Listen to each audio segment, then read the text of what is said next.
Alright, well, we're trying to up our game a bit, and we've went to Retrovision yesterday to try to get a little mic for the phone, and couldn't get one.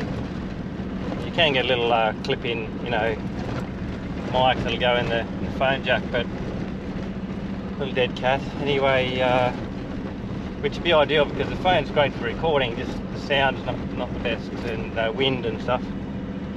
Anyway, ended up buying a brand new GoPro for $1,000, so they did pretty well out of me.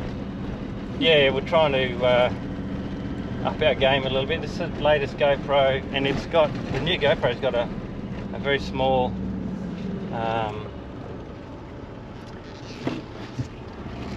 sound, you know, microphone on it. So let's have a look here. So we're on the back road. Well, that's Barrett Creek. We're going to go up here to Quandong Beach. So just sort of go on the back track up to Quandong, and Cape Leveque Road is just out there. So we just come in, just go off the main road a little bit, see what this track's like. And yeah, we're going to meet Uncle Richard up there tomorrow, and his family's coming up, Karen and Doug and little Banjo, so that's going to be pretty cool. We're going to, yeah, meet him up the track a bit further up Cape Leveque tomorrow. And we'll just camp tonight here, probably James Price Point. We might give the little GoPro a test out, see if we can. It won't be as easy to load to Jake, but what we can do is throw that card into our iPad, no, our MacBook, and hook it up to Wi-Fi and load it that way. So it's an extra step, but it's hopefully worth it with the better quality and the sound, you know. So we'll try that. Yeah, we got the rigs service yesterday. That was all good. Hadn't done it before, you know, not on this truck, and yeah, so now I've done it. It'd be easy to do again, you know. I know where everything is, and I think it's someone made a comment about that, you know. Yeah, you come up this country and you sort of need a service when you get up here, but you just can't book in. So it's something that Repco are very good. Just go in there and buy a kit, and yeah, but something you need to learn how to do yourself. You know, I've done a lot of servicing in the past. It's not like I'm, you know, don't know anything I'm doing, but it's certainly good to have YouTube to find a few tricks, and I think it's, and as you know, the way things are going too, really it's hard to rely on people anymore. There's always a few horror stories of mechanics leaving this off or that off, and I think it's, yeah, really good practice if you're doing a lap to be able to service your own car, because you probably have to at some point, you know, and just do a basic oil change, you know, drop the oil and a filter, and that's it, you know. It's not that hard, of course, but yeah, you know, I've been busy doing other things in the last 15 years. It's been a while since I've done an oil change. Anyway, we got that done, and then yeah, just go ahead, James Price Point. Good to be back in the bush. And Peter Hoyman's our mate. He might duck up tonight in his 200 and camp with us, or have a beer with us. It's not very far, we're 30 minutes out of Broome here, right here. We're not far away. And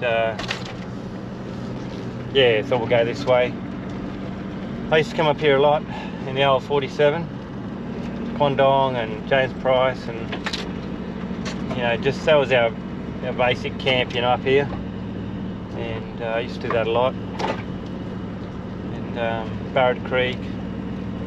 Had an old mate, his name was Jason. He had a old, what was it, a 55 I think it was, HJ 55, you know, that old brown and white Land Cruiser. And I had the 47, he had the 55.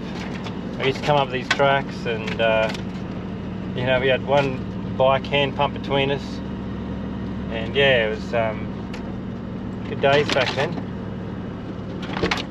Anyway, we'll see what this track's like. Come out, we should pop up onto Quandong Beach, and then head up to James Price. And yeah, it's been good to stay in Broome for a few days. Anyway, I've worked out, I'll show you later on the map, worked out a track for the way back. And yeah, I don't know, we'll have to have a good think about it, but it's a bit of a big trip. We're going to go sort of down towards Port Hedland or 80 Mile Beach, and then you can turn southwest and you can head towards back down to Coonawarra through the Great Sandy Desert. So that's about 900 k's, nothing there. I think it's a Kidman track, and then from there you can head down the Gary Highway, which is a Lembedell track named after his son, Gary Highway, and that heads down and meets up with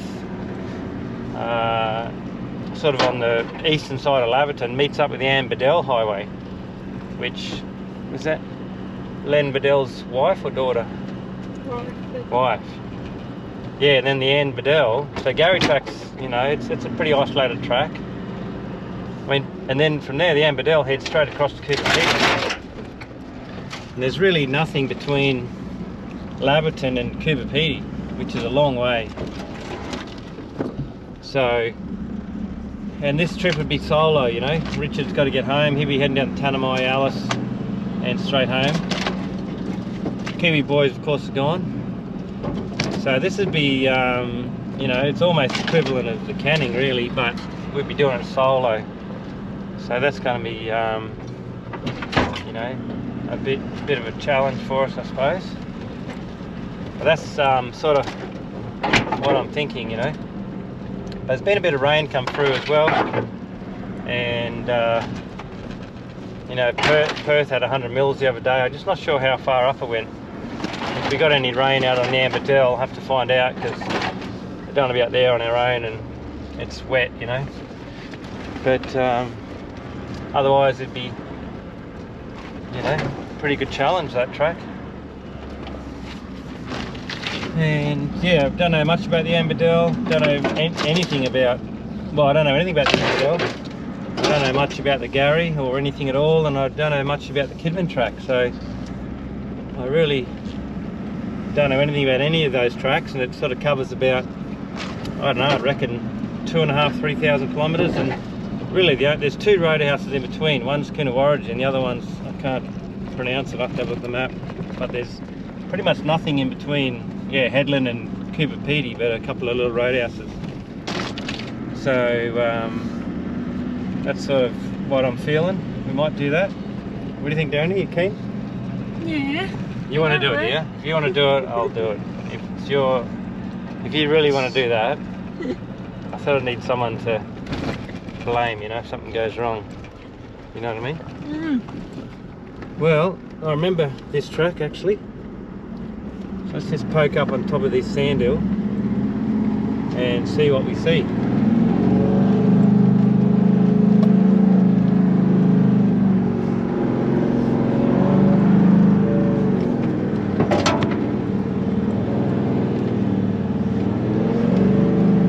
The tyres are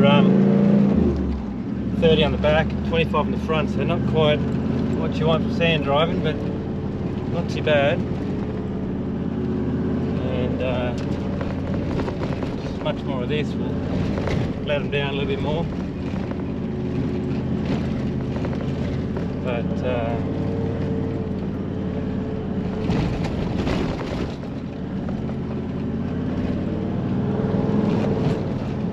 yeah, this looks pretty good. So this is sort of north of Barrett Creek, I suppose, between Barrett Creek and Quandong.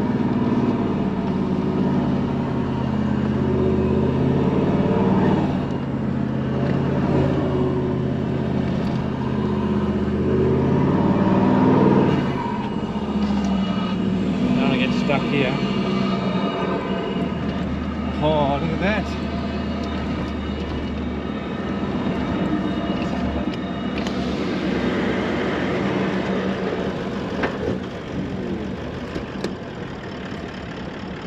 Right.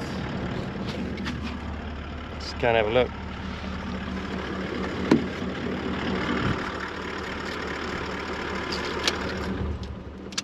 What do you think, Danny? Is that recording? Yes. How do you know? Yeah, the timing's going on.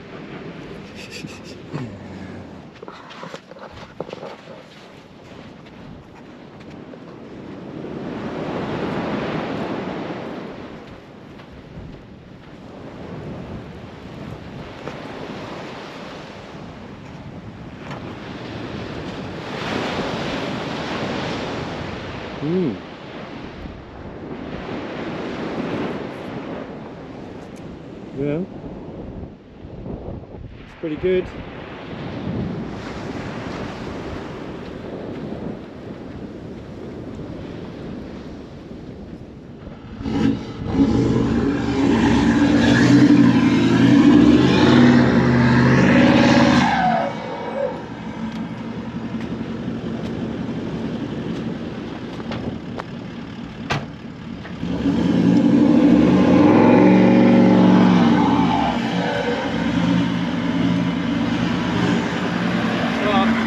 That's big.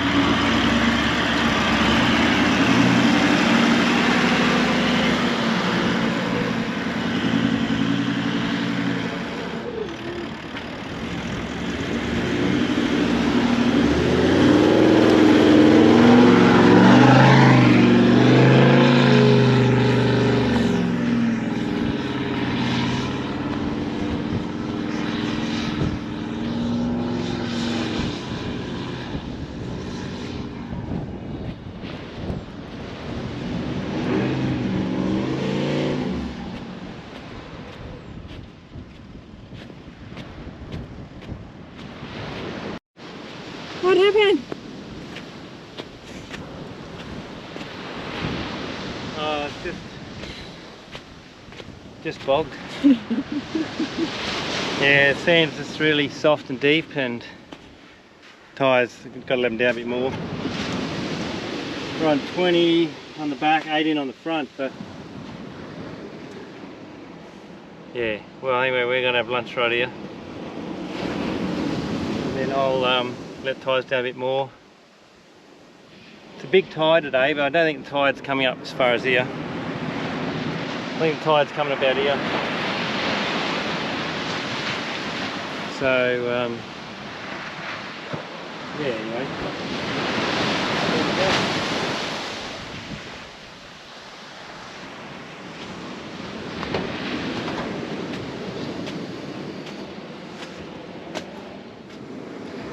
Right, well, we're on the beach north of Barrett Creek. Barrett Creek's just down here, and we sort of bogged the axles and the tide's coming in. So when you're in that situation, first thing you do is get yourself a better beer. That just calms you down, gives you extra powers, energy. So I've gone down, let tyres down 14 in the front, 15 on the back. Don't really want to go down much more at the moment, right now. Which I can go a bit more, but don't really want to. So what I want to try and do is just back up into here. I can't go forward really at all because it's just so soft and starts getting steep and the tide's coming in. I'll just back into there. Don't want to go down that way. And just back around these rocks and up onto the point there, and we can, nice little spot sheltered out of the wind. So I'll just clean these tyres out.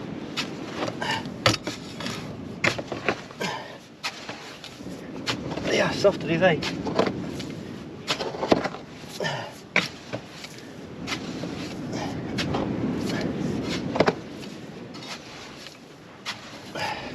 These shovels are so good, eh? Look at that. If that was a shovel, you know what I mean? It's a bit useless, but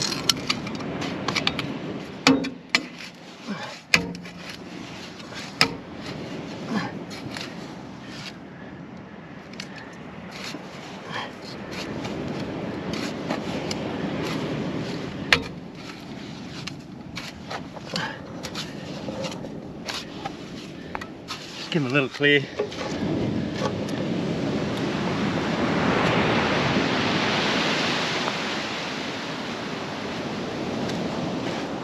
Oh, so soft with that.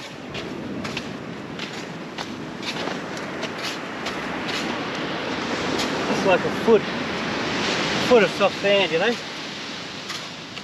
Look at that.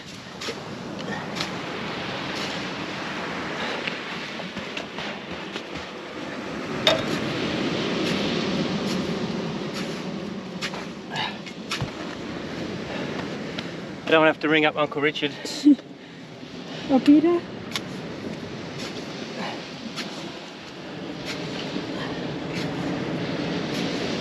Or Peter. Or Brian? Or Brian. I have to send this video to Brian.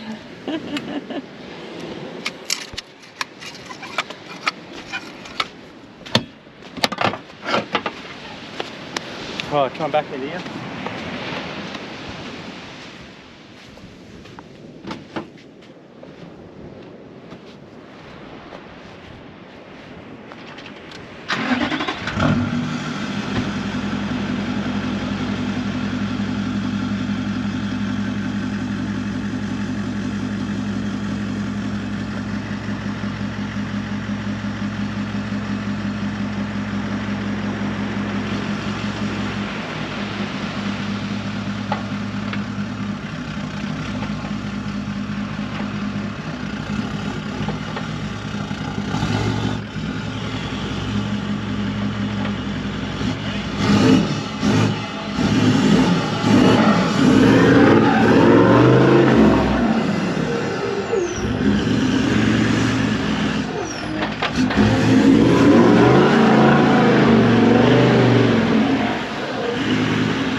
Right, we're up on top.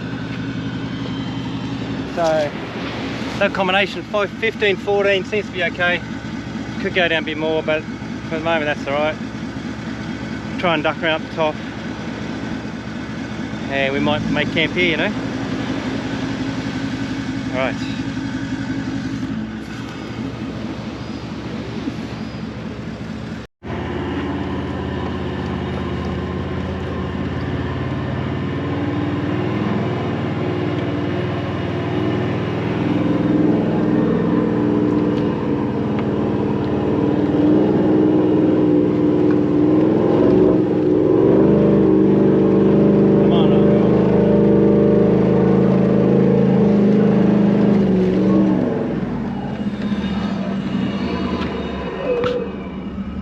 Ooh.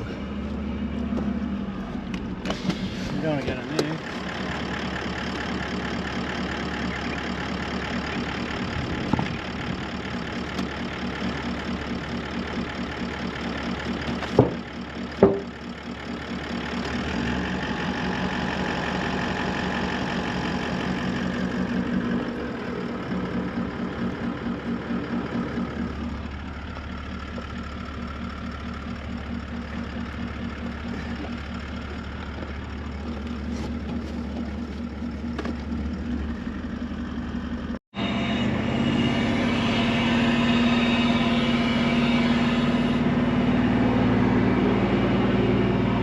Thing is, on this soft sand,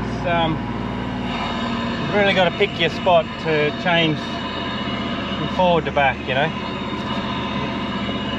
Pretty much can't start on an uphill, you know. So the rule's always, when you're stopping, never touch your brakes. Really easy to stop. But yeah, you know, you got to pick your spot to start again, you know.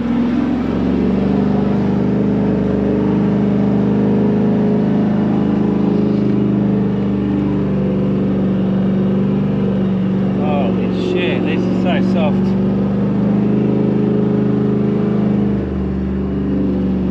Look at that water.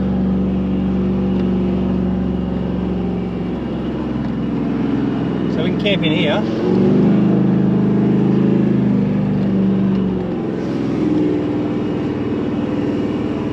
This is what I was looking for.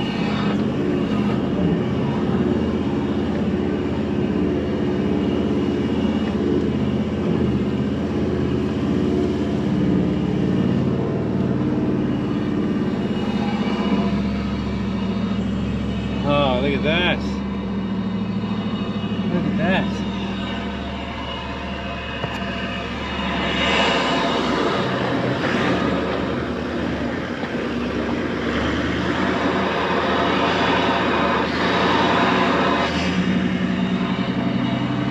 I think we can take this track all the way down to Barrett Creek, so we might just have a little explore down here. Have a look at the creek, and then we'll come back. But yeah, stunning afternoon. Look at that, you could ski on that.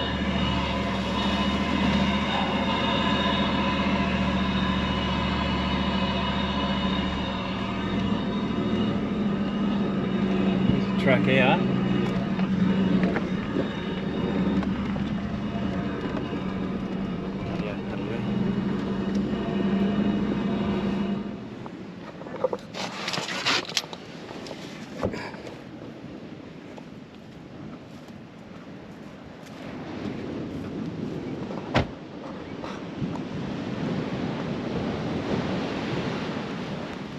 This mad place.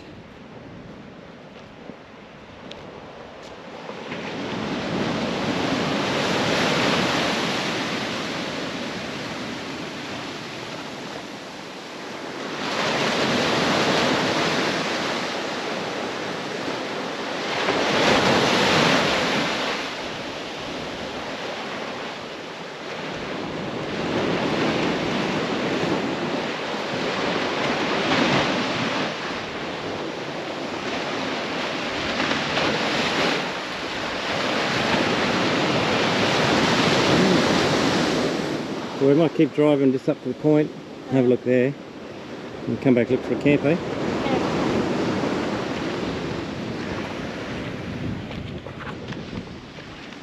Look at these things.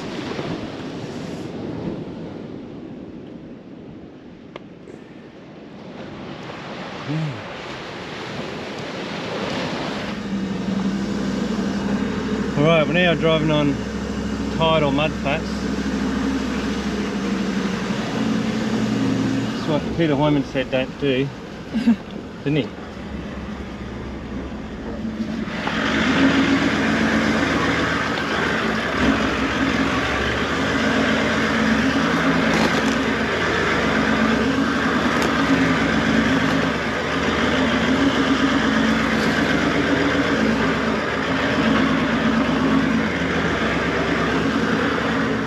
Yeah, so I just whacked a couple more PSI on the tyres because, you know, on the beach we're just right down low. You don't want to be down on these rocks and pinch a tyre. But there's a point up here where Barrett Creek comes out. Just met an old mate from Sunny Coast. He just poured in 2 queenies, and then met another bloke and he just poured in a blue bone. So I haven't caught a fish in ages, but Pressure on. we got a we did buy a rod, and I whack a little hard body on and cast like my life depends on it, you know. Look at this. Here's the creek.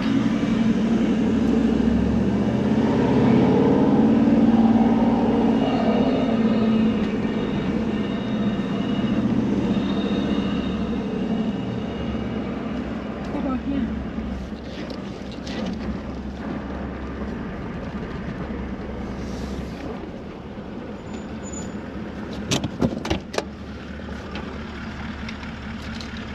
Alright, I'll get the rod out.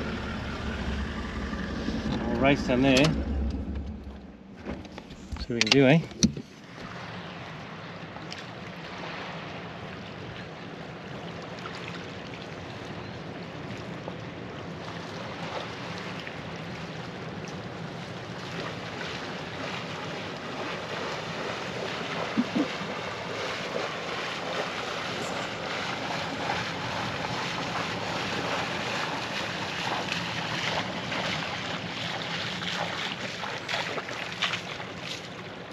You got some fish?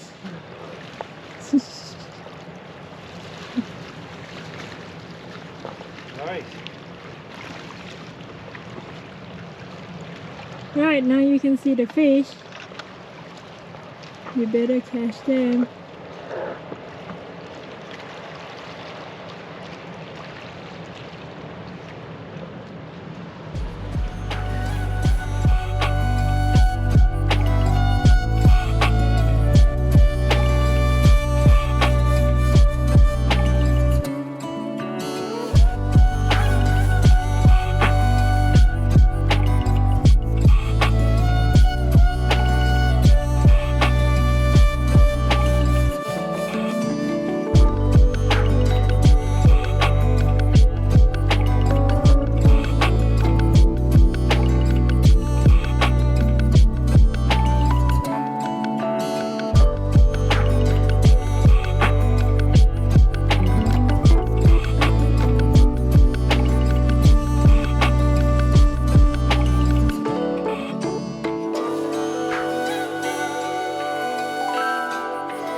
So we're up and heading up to sort of Cape Leveque, I suppose. It's coming out of Barra Creek, and yeah, it seemed like an awesome spot there. Not too much wind. We're on the sort of on the rocks or the cliffs just north of Barra Creek, and great little tracks to get in there. But it turned out to be a mozzie haven, and yeah, as soon as the sun dropped, the mozzie just flooded us. So yeah, we're glad to get out of there in the end. And yeah, we had the Starlink on overnight and charging batteries, charged the Makita battery, and had a quick look at the gauge this morning and the display, and it was 14%. So it's down fairly low. It's never been that low before, but we have been in Broome, you know, for 3-4 days and parking under cover. So the battery was already a bit low. But yeah, so we've got to upgrade the system because 200 amp hour batteries pretty good. But I did have a 250 in the 76, and it's an extra 50 amp hours. And the other thing in the 76 had a Victron system, so it's putting in 40 amps when you're driving, and then another 10 amps from the solar because they're separate. So what's happened with this EnerDrive system? Seems to be only putting in 30 amps, and then you take out 8 or so for the 2 fridges running, so it's really only putting in 20, and so that means if I'm driving 5 hours, I'm only going to put in 100 amp hours, and that's only going to bring the battery up a bit over halfway, and we've only got 2 hours to go to Cape Leveque, so we're going to end up getting there to a camp. We're going to stay for 2 days and we'll have less than 50% battery. And if we've got Starlink facing south, then the tent pops up, the solar panel's also facing south, so it's not a good system for staying in the one spot for a few days. And the system we got for charging is just not enough. We've got to get a separate solar controller. It's the problem with these DC-DCs, is they lump them all in together, and it's just not an efficient system. We literally got 300 watts of solar on the roof, and while the engine's running, that solar cuts out, does nothing. So instead of putting in, it really needs a 40 amp controller from the engine, and then solar is separate, which will be putting in 55 amp hours, and then that'll say, in 2 hours we'd bring that up to 75%. So we'll see what it is when we get up here, but I think it'll be less than 50. So what we can do during the day, we can put the tent back down again, which will get full sun and put in about 15 amps, which is pretty good. And that means it should just hold with the 2 fridges running, Starlink as well. I mean, Starlink's only drawing about 3.5 amps, but sort of average, that's all the time as well, when it's running. And while we've been driving, I've been turning it off, but if we're at camp, we could leave it on, so that means it's running 3.5 all the time, whereas the fridge might run 4.5, but then it's cycling as well, turning on and off. So the Starlink's equivalent having an extra fridge running, really. So yeah, when we get home, we'll have to try and upgrade to a 40 amp charger, and also a separate solar controller, which is, yeah. Holy shit. There's a big snake there.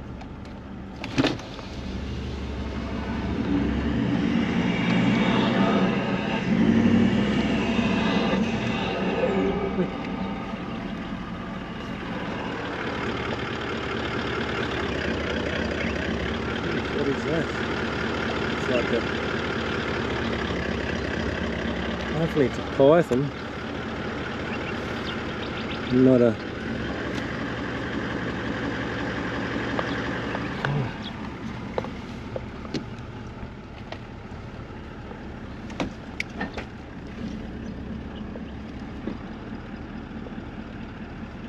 That's a big one.